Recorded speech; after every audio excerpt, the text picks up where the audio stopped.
the meeting to order. Everybody stand, say pledge of allegiance, please.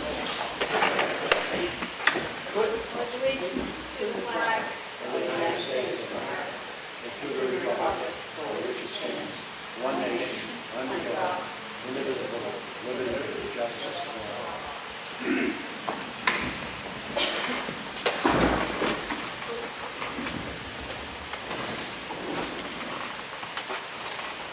Roll call. Margaret Eldridge. Here. Susan Simpson. Here. Sam Martin here.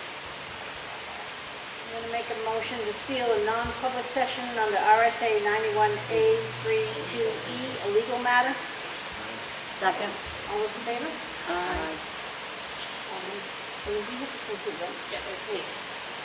And another non-public session, RSA 91A:32C. Second. All in favor? Aye.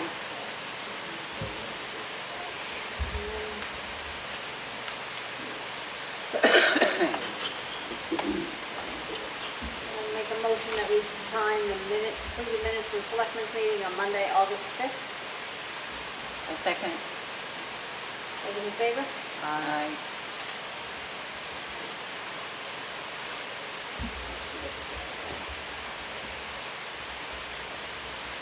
Make a motion that we approve the minutes of the Selectmen's work session in non-public, Monday, August 5th.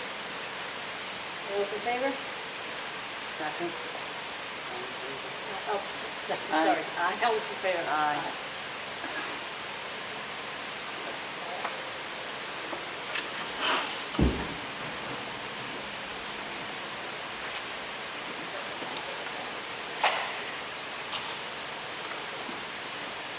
Department heads.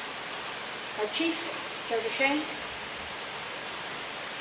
I have stats from July, what happened last week.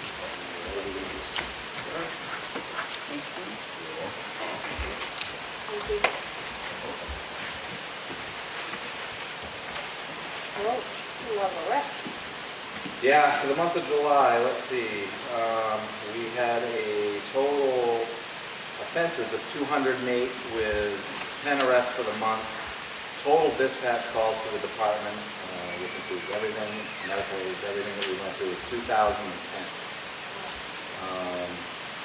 So it was obviously a busy month, summertime, it's expected. Today we promoted Jamie Mullen from senior patrolman to corporal. That's actually the last of our promotions for now, and I've extended conditional offers of employment to Brian Baker full-time and Will French part-time. And here are copies. Just so maybe somebody would like to know.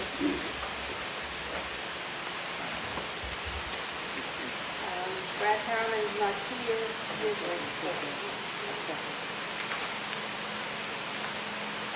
Here's a report from Brad Harriman. We started monitoring and reporting the mill pond elevations. Ash, is your ruler in? I actually haven't looked. I haven't been around. Okay. It says that he's got it in there, so. I'll take a look today. Okay. Been an increase in beaver activity in our culverts that we're monitoring. They have been in our culverts on Sawyer Road, Door Street, Counter Pond Road, and Pine Hill Road. Tri-State Curb is looking at their schedule to come up and install the granite curb. They haven't given me a date yet. The lamp post I'm talking about is the one that's right out here at the end of the walkway. That was a test lamp for the sidewalks. It's going to be moved to another location away from the existing lighting this week.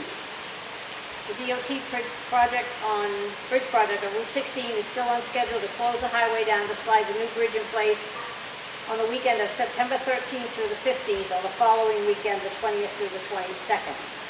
The Lovell River Bridge project is still scheduled to move Route 16 traffic over the temporary bridge this fall, and then start the construction of the new bridge, which will be completed in the spring of 2020.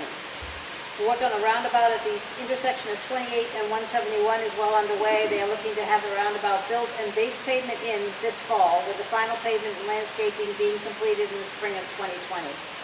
There's a meeting scheduled with NHDOT and Hoyle and Tanner scheduled for September 4th in Concord to discuss the Whittier Covered Bridge. Brad is not with us tonight, so that's his report. Greg is not here tonight. Craig, sorry. He's out sick. Selectmen's office? Last week was a short week for me last week, but we did start the time clock project, installing it on the computers. Karen and I worked with IT to get that taken care of. We did run into some other issues, so we're going to have to contact support again and have them help assist. But we should have the new time clock system up and running, I'm hoping, by the 1st of September.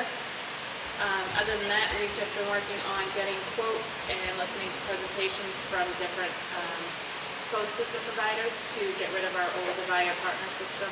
So I'm hoping to get that wrapped up before the end of the year, as well as the network upgrades that are needed to put the new phone system in place. On top of that, the field review for the revaluation is just about complete. I think they're just wrapping up the campgrounds.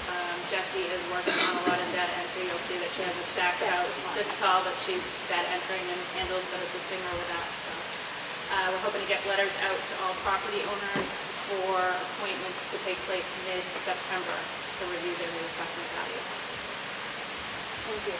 And just to touch on the time clocks, the reason for this is today's law, staying updated with what's current, not for any other issues. Town clerk won't be here tonight. Transfer station, Mr. Boel. Oh, I mean, No. sorry, sorry, apologize. That's all right. Bruce Vinham, sorry, Bruce. That's all I right. was looking at Bo when I said that. We got a normal recycling. We did 8 bales of recyclables this week. Wow. We shipped out 16 ton of plastic, and we finally shipped out our card, You did get 22 them. ton. Great, great, thank you. And you got more here than Bo.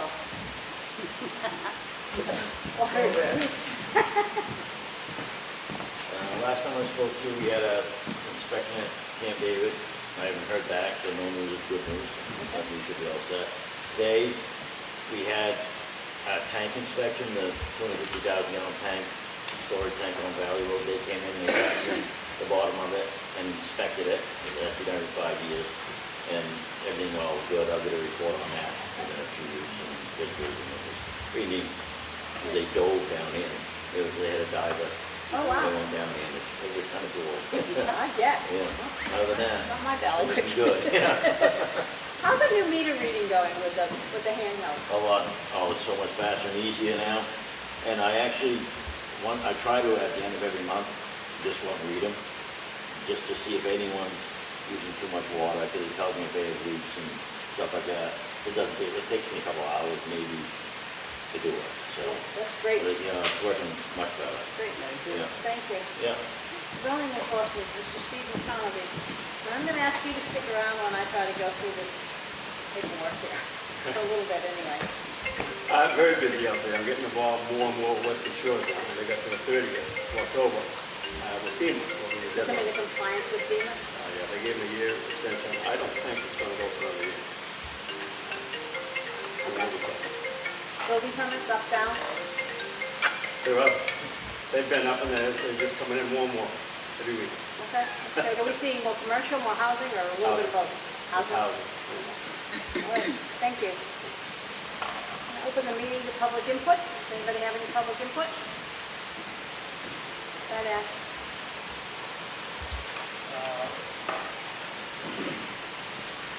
So I met with the folks at Ossipee today. So we've got the agenda for next week, because everything starts next week. Everything's fairly well listed out here as to what's going on. Thank you.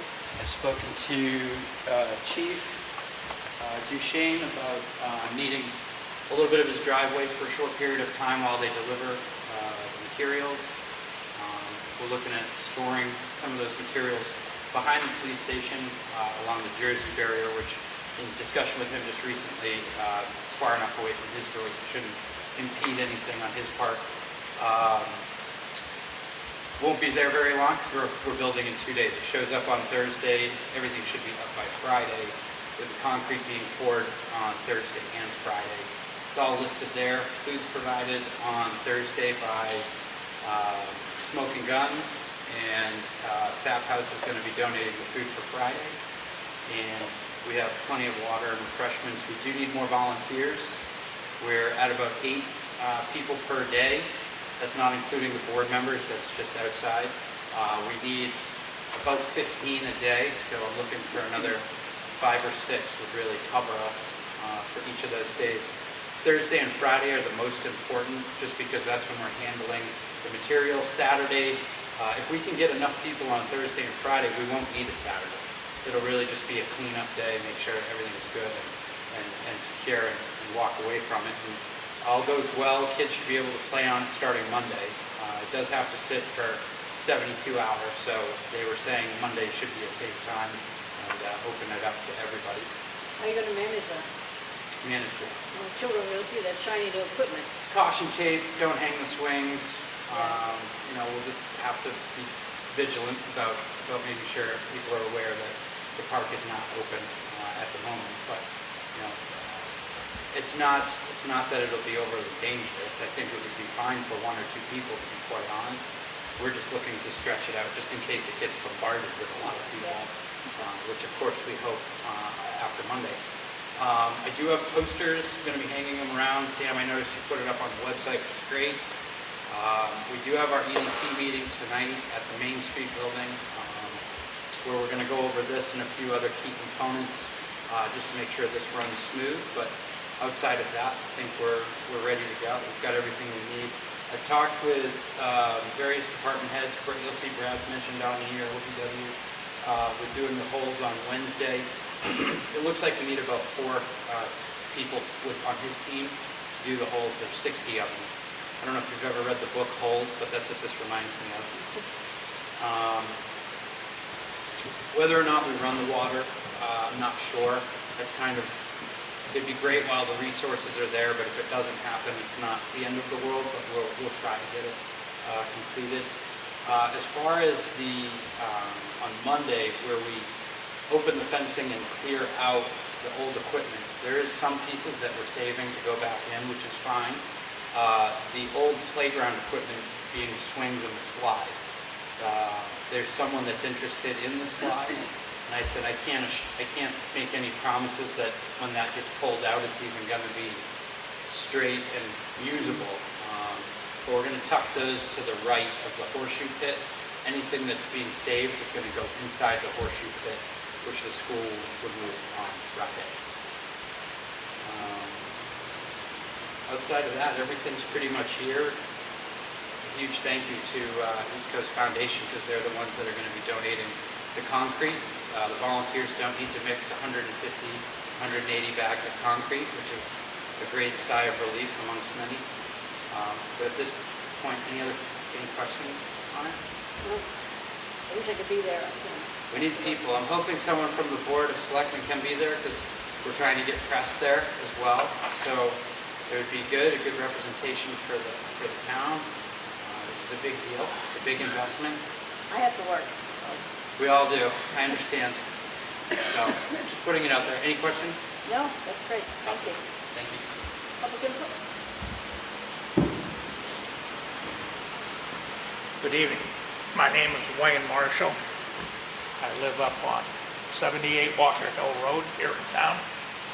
I'm speaking to you this evening as commander of the local Veterans of Foreign Wars post, Rodney A. White Senior Post here in Ossipee.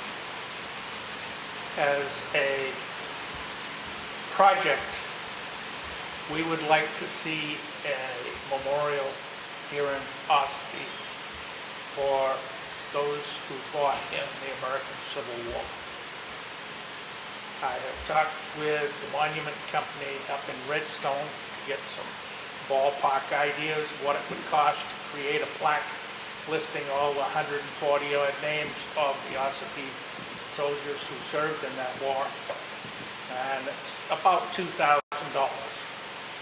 The money is not a problem between the VFW, private donation, and Aubuchon Hardware, which is going to be raising funds for the project. We will be able to take care of the monetary costs of it. What I need from the town is a place to put the monument.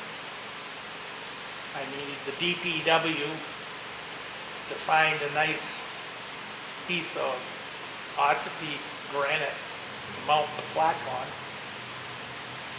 We've got White Horse here in town who's expressed an interest in coming in, working on the landscaping and the rest of it. So I'm projecting a project which will be at no financial cost to the town.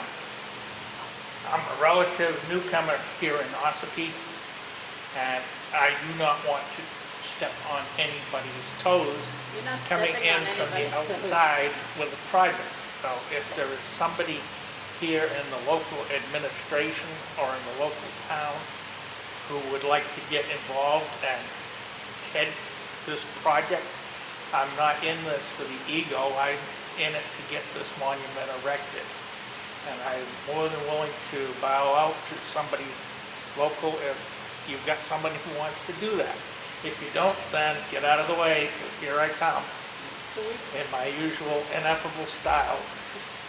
But in reference to a place to where you want to put it, we're going to suggest Constitution Park. I would prefer something in the downtown area for visibility. Anything out at Constitution Park is out of the way, and it's a big park. Anything you do out there has got to be bigger, not to get lost. How big is the plaque? That depends on how big you want the lettering of the names. Ballpark. I think we're probably looking at a rock that's going to be maybe 8 feet or so long by yay high with a flat face facing forward. But I'm not married to that. If you want to put up a Civil War soldier, something like that, as opposed to a plaque with the names, I can live with that too. But I think that during the Civil War, which was a pivotal moment in the history of this country, we had about 25% of the eligible men in this town went off to fight in that war. That is just an absolutely incredible percentage of the population to do something like that. Putting it in perspective today, it would mean 250 men from our town in the war in uniform. And you can imagine what an effect that would have on this community, taking that number of people out. So, Well, I think we're going to put on our thinking caps for a place in the center of town. So that's a pretty good sized monument. well, we've got the gazebo there. It might be able to be fit in around the edge of that. But, like I say, you might be able to do it right in front of the town hall. 8 feet's pretty long. I don't know. What if it's just a group of people that design something? I think what you're wanting is just to know that there's a space. Yeah. We'll make space. I'm sorry, We'll make space. We just need to discuss where we're going to put it. okay, Okay? And we will let you know.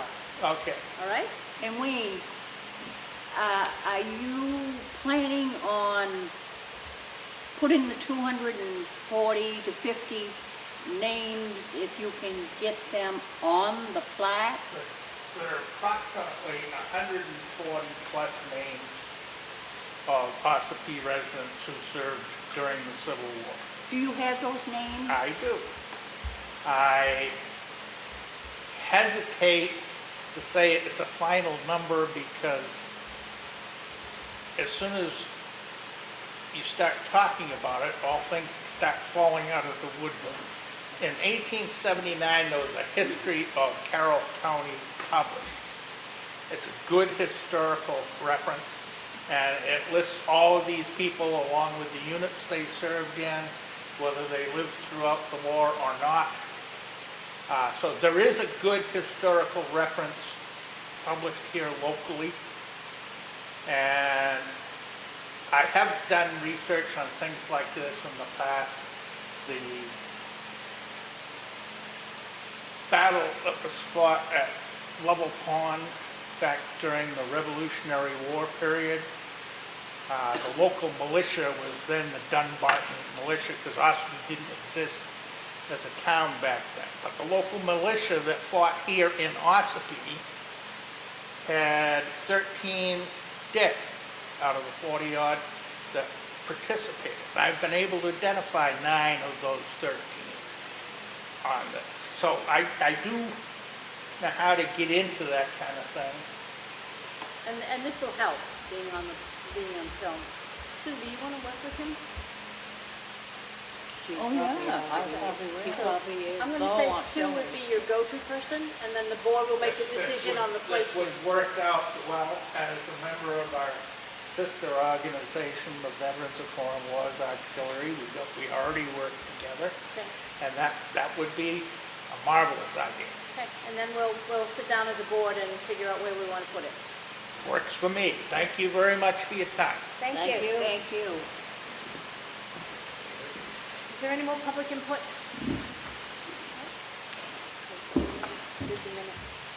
See if minutes each one. I have the town of Ossipee check voucher totals for the week ending August 10th, 2019. Total payroll was $46,530.10. Total accounts payable was $370,631.77. The accounts payable batch for the water and sewer department was $4,959.71. I make a motion to approve this. Second. All in favor? Aye. Aye.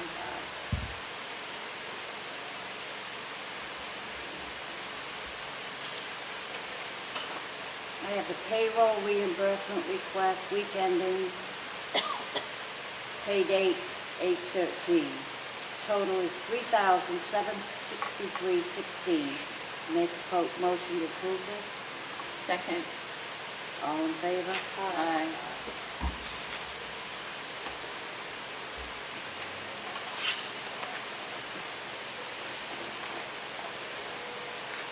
I have a request for a clerical abatement for property owner Bob Steinhauser. Reason for the abatement, Mr. Steinhauser campus was being assessed as if it was a 2012, when in fact it was a 1985. Total amount for the abatement is $95. Make a motion to approve this. Second. All in favor? Aye. Aye.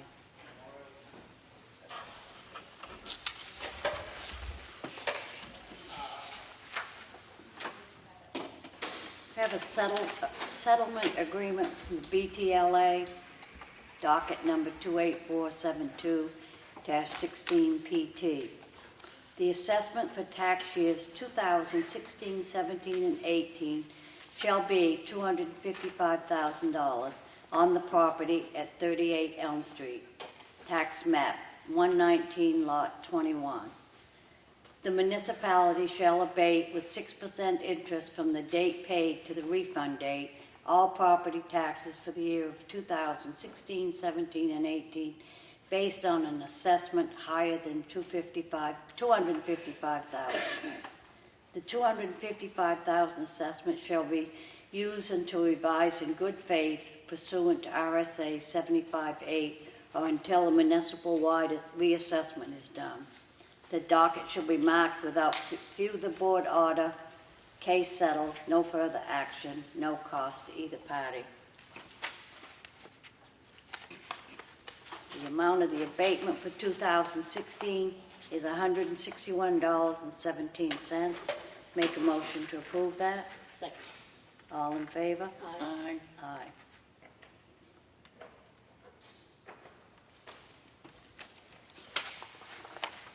The amount of the abatement for 2018 is $172.64. Make a motion to approve that. Second.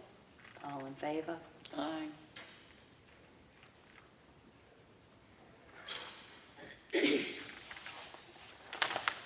Oops. The amount of the abatement for 2017 was $160.95. Make a motion to approve that. Second. All in favor? Aye.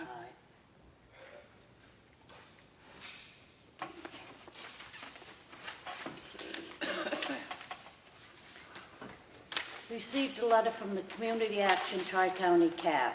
Dear Board of Selectmen, on behalf of the Tri-County Community Action Program and the people we serve, I would like to extend my thanks to the voters of Ossipee for supporting our programs and the critical assistance we provide in your community. With the support of the towns like Ossipee, we can continue to provide service for over 24,000 individuals and families in need in the Tri-County area every year. We are proud to be an integral part of the community we serve, offering real solutions to the complex problem of poverty in northern New Hampshire. Tri-County CAP is dedicated to improving the lives and well-beings of the people in the communities we are providing opportunities and support for people to learn and grow in self-sufficiency, to get involved in helping their neighbors, and to improve the condition of our communities.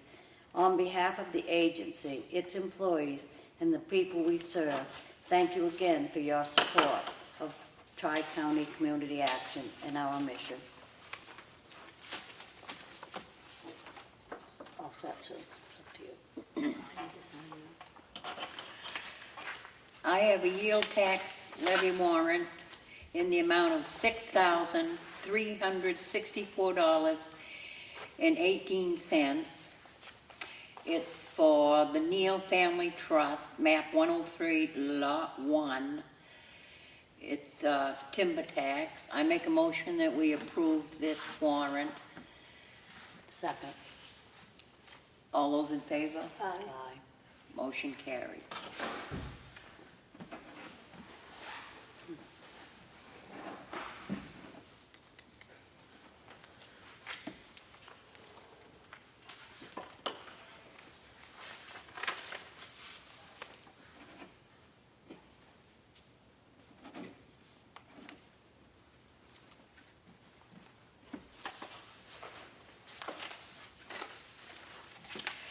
I have a notice of intent to cut wood or timber.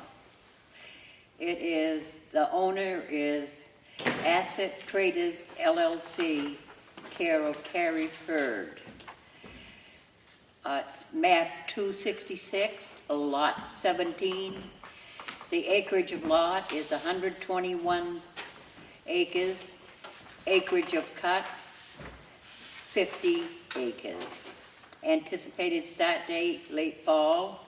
The logger is Greenleaf Products, Inc. The taxes have been paid and there are no cemeteries. I make a motion, we approve this intent to cut wood or timber. Second. All those in favor? Aye. Motion carries.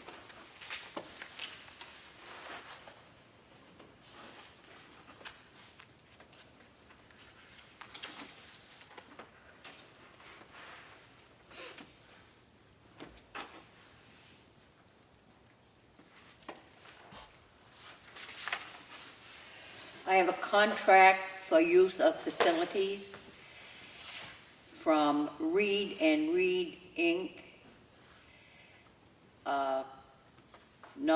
The contact person is Dominic Saya. The activity is public outreach meeting, Bear Camp Relief Bridge replacement. The amount is incoming, and I make a motion that we approve this contract for use of facilities. Second. All those in favor? Aye. Motion carries.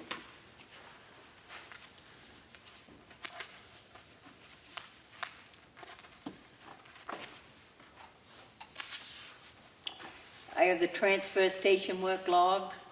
Brewster gave his report, and this will be filed in the Selectmen's office. Highway Department work log. August 15, checked all routes, removed a beaver dam at Little Danhole Pond, graded, watered, and put calcium chloride out on Weedamoo Road and Hodgson Shore Road, put calcium chloride out on Levitt Road, Channel Road, Bay Point Road, Broad Bay Road, Remley Circle, Cassie Cove Road, and Long Sands Road. Spread wood chips on a slope on Bay Point Road. August 6, installed a new culvert on Walker Hill Road, cleaned out the drains and hauled off the excess material on Walker Hill Road. Put calcium chloride out on Isaac Buswell Road, Valley Road, Blake Hill Road, Patty Acre Road, and Archer's Pond Road.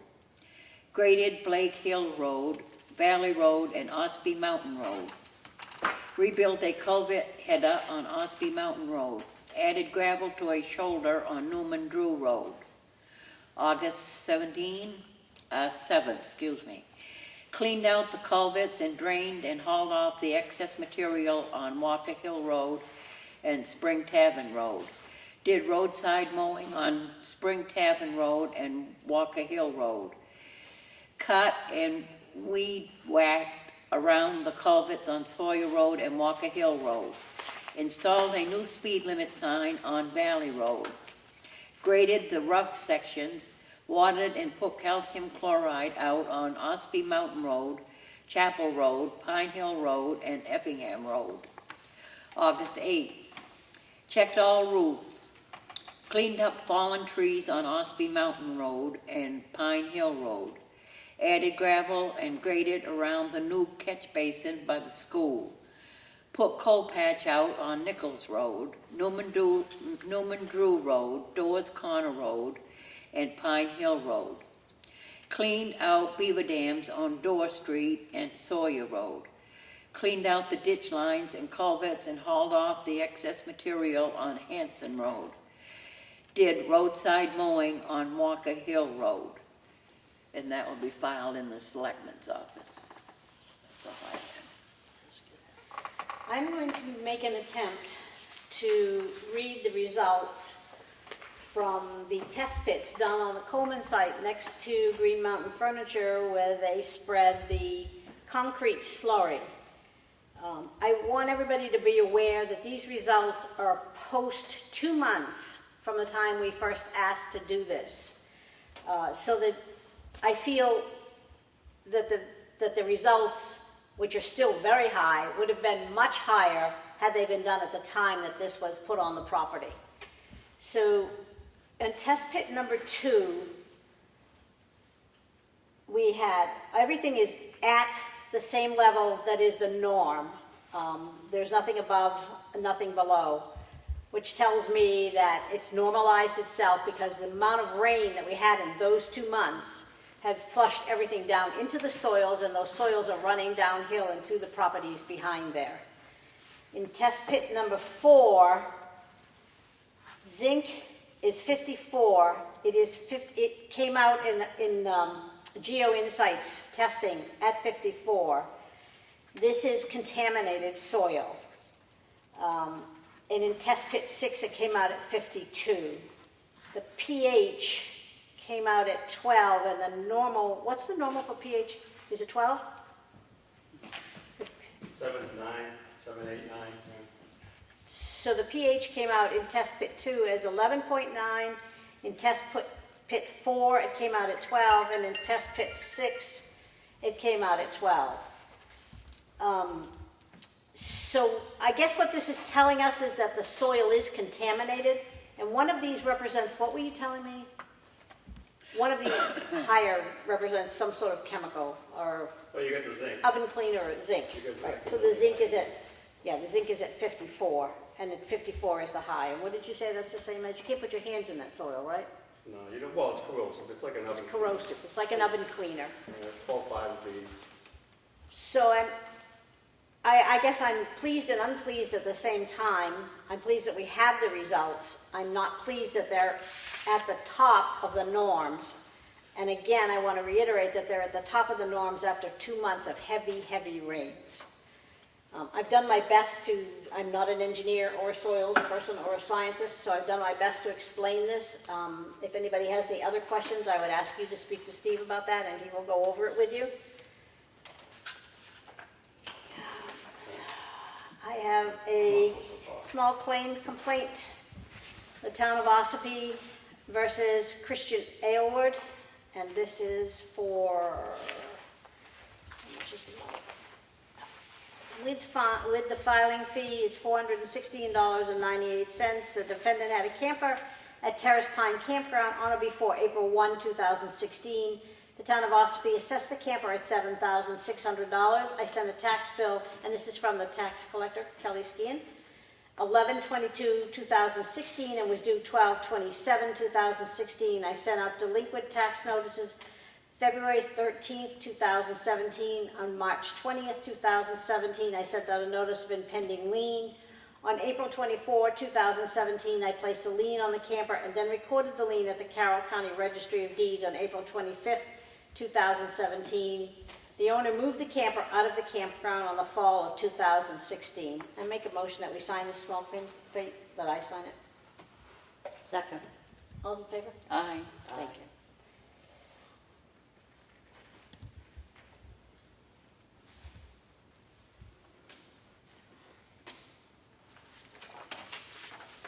I have a water sewer warrant in the amount of $317.20. I make a motion that we sign this. Second. All those in favor? Aye.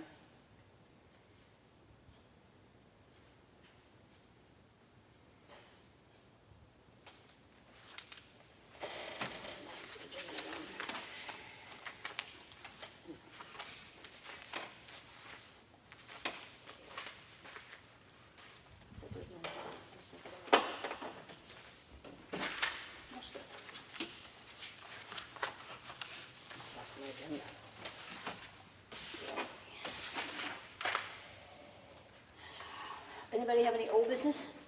No, I don't. Sue? No, Anybody have any new business? no. The only thing I would like to say is that if you're involved or going to be involved in the budget process, all of the budget information is up under department reports on the website. You can see what each department is spending each month and what their balance is. And there are also the stats from the police department and a few other departments on there. And open the meeting again to public input. Anybody have any public input? One question, and if you just state... State your name. No, you go through the board. Oh, all right, go to you, okay. State your name, please. Frank Burke. Thank you. I've been following this thing with the dumping of the stuff they put in. And you just said that they're above norm, some of the readings. Have they tested the wells down below of the houses that are bordering that property? Not to my knowledge. So if they're above norm, what's the next step? They're at the top of the levels. Yeah, okay, what's the next step then? What do you do? We're working with legal. Oh, okay. All right, that's all I wanted to know. Okay, thank you. Okay, thank you. Any other public input? Hearing none. Make a motion to adjourn. Second? All in favor? Aye. Aye. Steve, hold this back.